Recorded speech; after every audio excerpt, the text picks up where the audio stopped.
Hello and welcome to another online class with Shiro Kashi Aikido. In today's session we're going to look at the 13 count kata, also known as the Jusan no kata. The 13 kata is very dynamic, so let's look at the individual moves so you get a good understanding of each.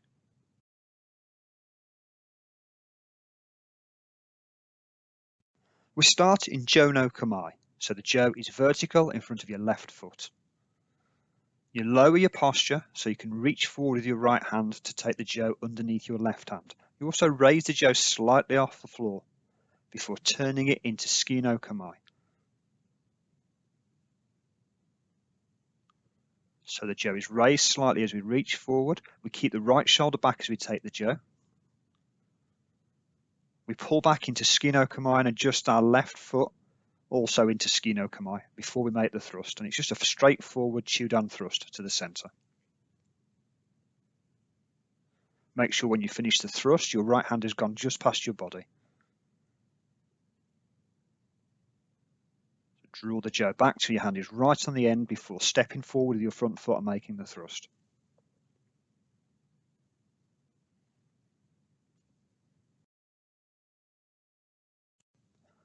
The second move is a high gaish strike, stepping forward into right hand me.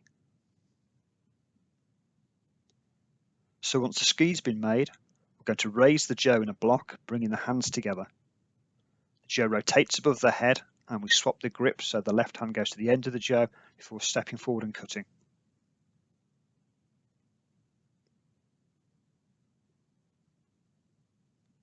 The hands come together directly above the head, rotating in a helicopter blade motion, as we've seen in some of the other Siberian kata moves, and then stepping forward and cut.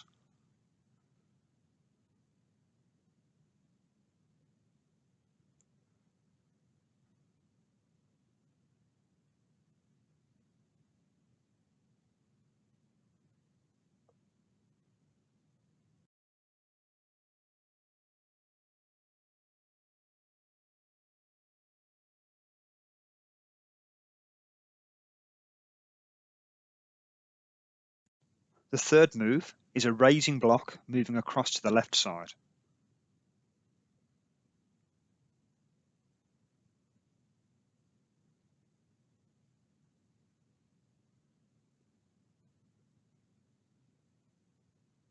So once the strike has been finished, the left foot moves first, followed by the right foot, and you raise the Jo above your head, widen your grip slightly.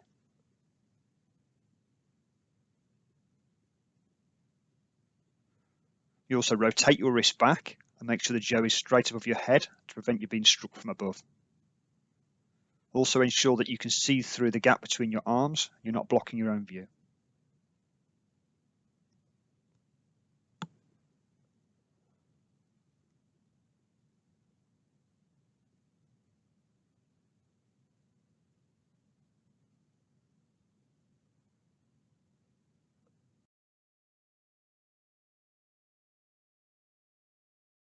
Move 4 takes the Jo from the high block, down through Ski no Kamai, and finishes with a thrust. So we'll be learning it as a two-part move. Once completed, we'll be able to tie it together so it becomes a one-piece move.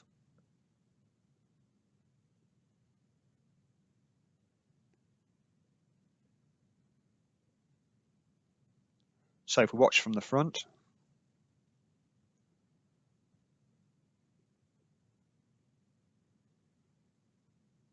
we'll see that the left hand is high, and it's the left hand that starts the move, bringing the arm down in a sort of arc shape. The right arm makes a circular movement, so you'll see the Jo makes a spiral as it comes down into Ski Kamai. Watch the Jo as it comes down into Ski Kamai. There's a turn. There's a turn of the body as well, and that spirals it through past your body into the thrust. So here you can see it's the left hand that's going to be dropping down in this sort of arc shape. My right hand stays in contact with the Jo as I turn my body, allowing me to make the thrust through here. So we can start to tie that together now into one fluid movement. It becomes a very spiral movement.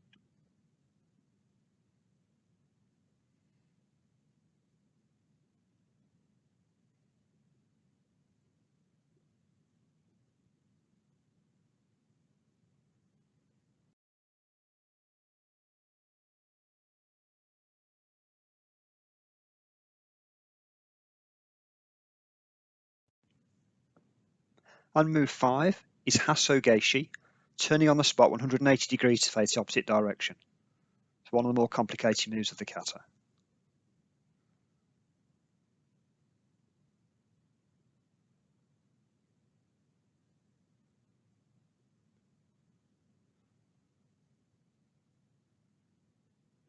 So from the thrust, we turn the jo, raising the closest end to us in the air to make a block. My right hand stays in the middle of the jo, and as I turn, the jo stays in line with my body all the way through until I've gone a full 180 degree turn. Then I turn it up into the high Hasso position.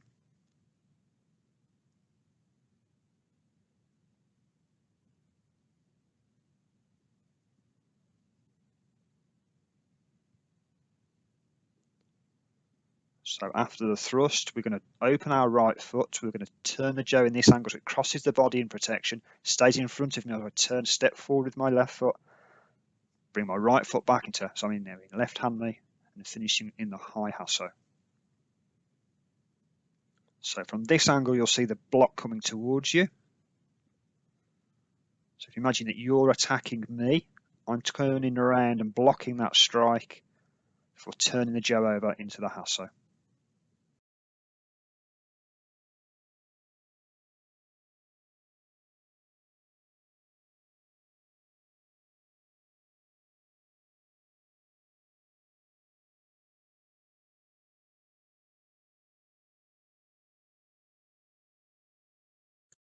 And now move 6.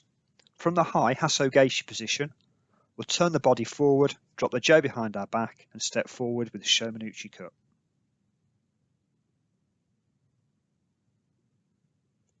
So from the high Hasso, I turn my right hand over so that it grips the opposite way around, push my left arm in front of me as I turn, drop the jo behind my back, step forward and cut.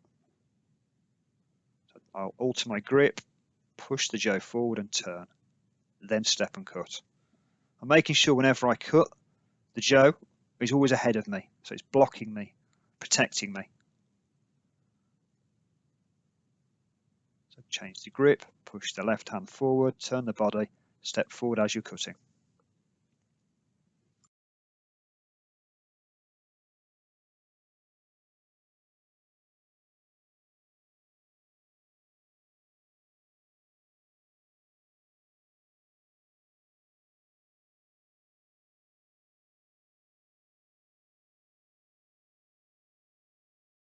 On move 7, we're going to turn at 180 degrees.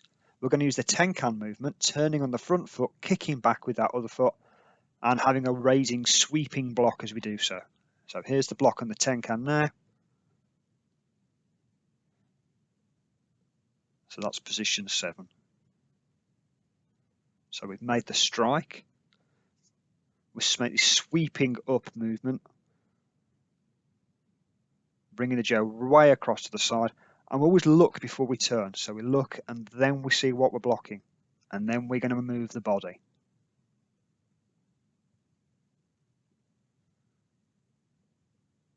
So I turn my front foot, and then I make the tenkan, turning on the balls of my foot, turning into right hand knee, facing 180 degrees in the opposite direction. If you look closely, you'll see the angle of the jo, how it finishes in line with my body. So my left arm is straight, my right hand is up by my chest with a bent elbow. Keeping the jo in nice and close, it's also protecting my head, so the end of the jo is above my head. Let's look at this from a couple of different angles. So there you can see the jo in line with my body, and you can clearly see that the top of the jo is extending above my head level.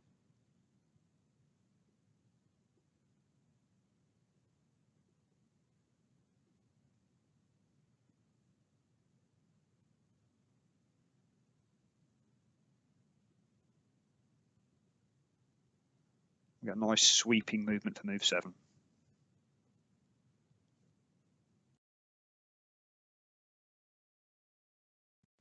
Move 8, we'll go from the block position, dropping down into ski no kamae, and then making a thrust.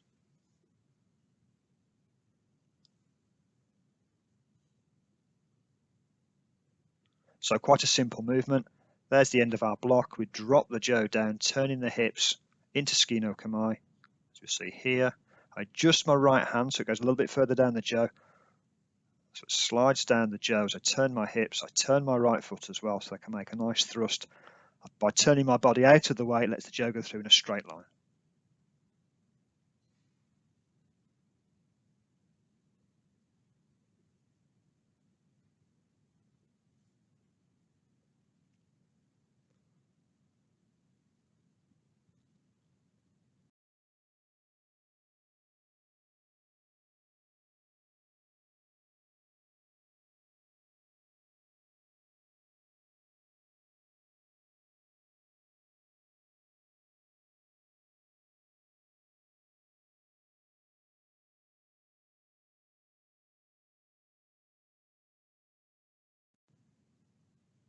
And on to move 9.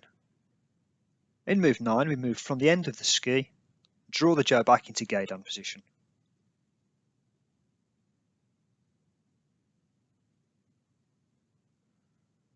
So I'll just pull the jo back, swap my grip and slide it back behind me. So I open my right hand, use my left hand to pull the jo back till I'm right at the end of the jo, then I release with my left hand, push the jo back with my right hand as I slide back, put my right hand on my shoulder, my left hand on my hip. So you see from the thrust, I'll pull it back and then slide it so the jo is hidden behind me. Pull it through so my hand's right at the end before I push it through into Gedan.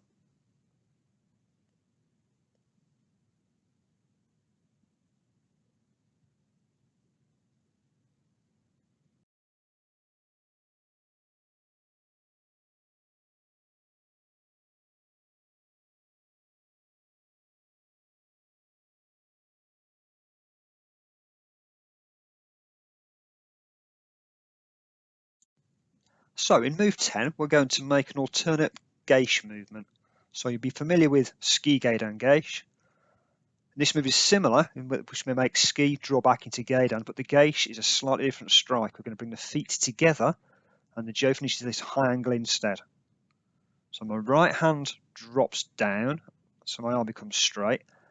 I twist my body, use a lot of body movement, and then I use my left hand to come across and finish the strike, bringing my left foot forward, but my feet together. You can see my right arm is nice and straight, my left arm is bent. So I drop and step forward in this position here. There's a very compact feel to the move.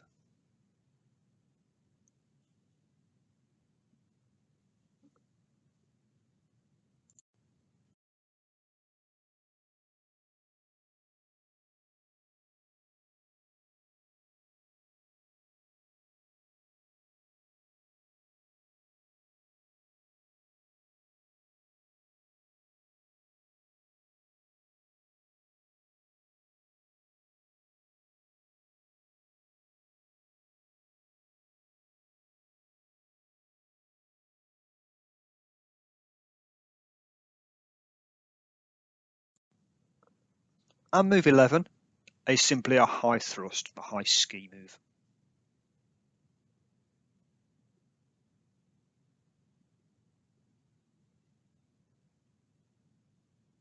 So from the position we just finished in, we raise the jo, let the hand slide to the end, lunge forward with the left foot into a high thrust.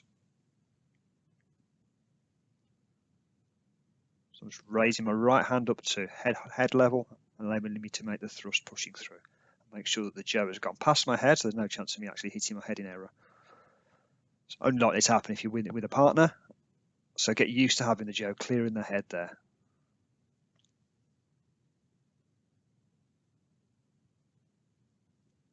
This tight position at move 10 here allows you to give extra spring into your body and push off into the high thrust.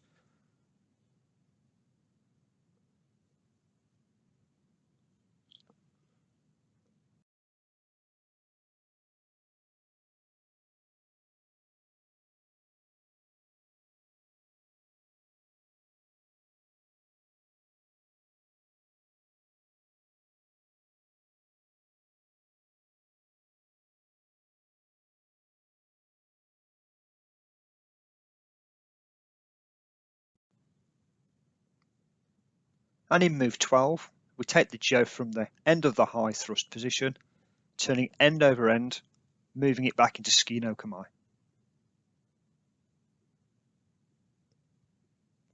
So from the high thrust, the jo spins around the center, is pulled back into ski no kamae, and I draw my posture back slightly. So I reach forward with my right arm, sliding it down the jo past my left hand. What I'm not going to do is bring my shoulder forward. This makes me a wide target and open for a jo coming in to hit me in the body. So I keep my shoulder back and reach forward, turning the jo over, drawing it back into ski no kamae. As I draw it over, I turn it at a slight angle so the jo will block across my body as I pull it back. You'll see it better when it's done a little bit quicker. The jo actually went right across my body, so any thrust that was going in, it would deflect it. If I just let it turn over in my left hand, just let the jo drop, this would be incorrect, and there's no way it would ever block any oncoming strike. So make sure you reach forward, turn it over, and use the hips to whip it back into ski no kamae.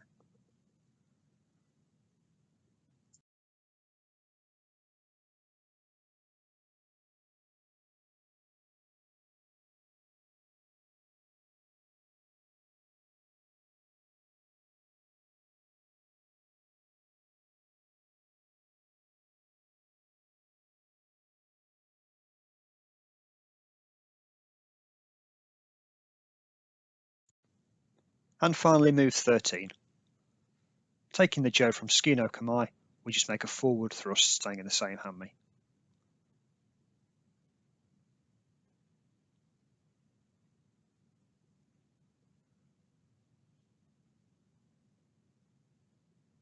So from the turnover, drawing back into ski no kamae, we're going to push forward off that right leg, maintaining a left posture and advancing forward with the thrust.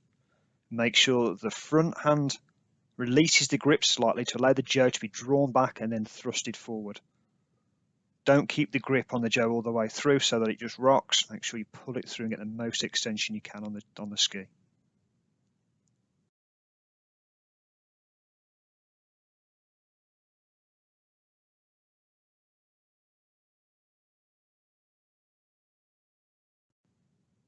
Now that we've learnt the moves, it's important that we also know the Japanese counting as well, so that when we demonstrate it, we can say the number before we demonstrate the move.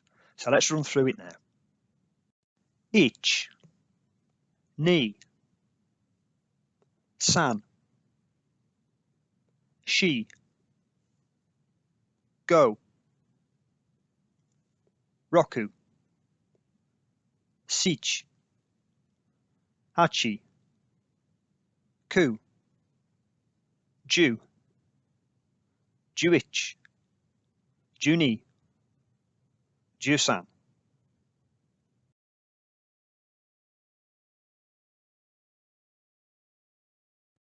Once you've learnt all the basic moves, you can then start tying them together so you get a nice flowing kata of 13 moves.